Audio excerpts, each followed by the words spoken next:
नमस्कार। मैं ये सबको फिर वही बता रहा हूँ कि जैसे ही हम लोग सारे यूनियन के पैसे देते हैं, सबको देते हैं, तो जैसे जापान की यूनियन है, जापान की यूनियन में अगर कोई सारी उम्र पैसे देता है, सारी उम्र यूनियन की फीस देता है, तो उसको जब वो रिटायर होता है, जिस भी एज में रिटायर होता है, वो उसको अपनी सीडीसी वो जमा करता है, अपनी सीडीसी, और वो जैसे बोलता है कि मैंने अभी सेलिंग नहीं करना, उसको पेंशन दी जाती है। और वो जो पैसे जमा हुए हैं उसके बेसिस पे उसको भी इतने साल इसने दिया, उसके बेसिस पे उतनी परसेंटेज भी उसको पेंशन दी जाती है। इसी तरीके से सिंगापुर यूनियन वाले हैं, जो वो सारी यूनियन वाले हैं, पैसे देते हैं, उसके बाद उसको पेंशन देते हैं, चाहे वो किसी भी रैंक पे हो, किसी भी रैंक पे हो, कुछ भी हो, उनको कोई मतलब नहीं है। उसके लिए सीमैन है, वो सी फेयरर है, उसको पेंशन दी जाती है, सी फेयरर पेंशन दी जाती है। जैसे एक बुढ़ापा पेंशन होती है, जैसे हरियाणा में और कई जगह में मिलती है, तो वो बुढ़ापा पेंशन भी 60 साल की होगी, आपको बुढ़ापा पेंशन मिलेगी। तो ऐसे ही जो सीमन यूनियन है, तो सीमन वाले उनको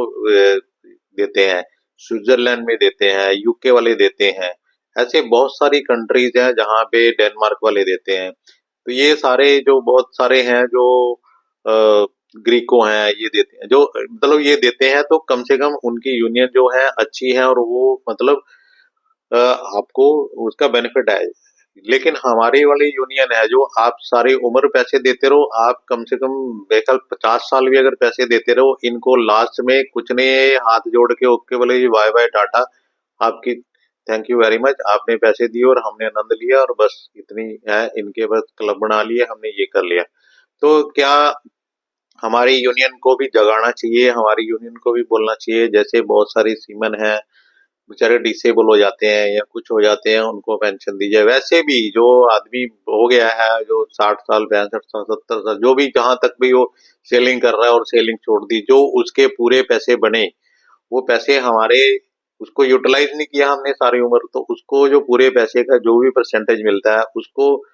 उस पैसे को, क्योंकि इन्वेस्ट तो कर ही रहे हैं, कहीं ना कहीं तो डाल ही रहे हैं आपके पैसे, तो इनके तो डेवलप हो ही रहे हैं। तो वो जो डेवलप हो रहे हैं कहीं ना कहीं, वो पेंशन इनको सी फेरर को देनी चाहिए। ऐसा नहीं कि बहुत हजारों सी फेरर हो जाएंगे, लाखों सी फेरर हो जाएंगे, और पैसे कहाँ से आएंगे? इनके पास सरप्लस में पैसे पड़े हैं, और जिसलिए ये दौड़ लगती है ना कि मैं बनूंगा प्रधान, मैं बनूंगा, मैं बनूंगा, ये तभी बनते हैं क्योंकि पैसों का चक्कर है। तो इसीलिए ये जो पैसे हैं उनको दिए जाने चाहिए, और मेरे ख्याल से थोड़ा थोड़ा शेयर जो भी है, चाहे किसी को $50 दो, किसी को 100 रुपए दो, चाहे $200 दो, लेकिन सबको ऐसा होना चाहिए कि वो पैसे जो है वो बांटने चाहिए सबको, और कम से कम लगे कि यार हमारी यूनियन हमारे लिए कुछ करती है। तो इसके बारे में मैं सबको बोलूंगी, आवाज उठाओ, जो भी इनको आप शेयरिंग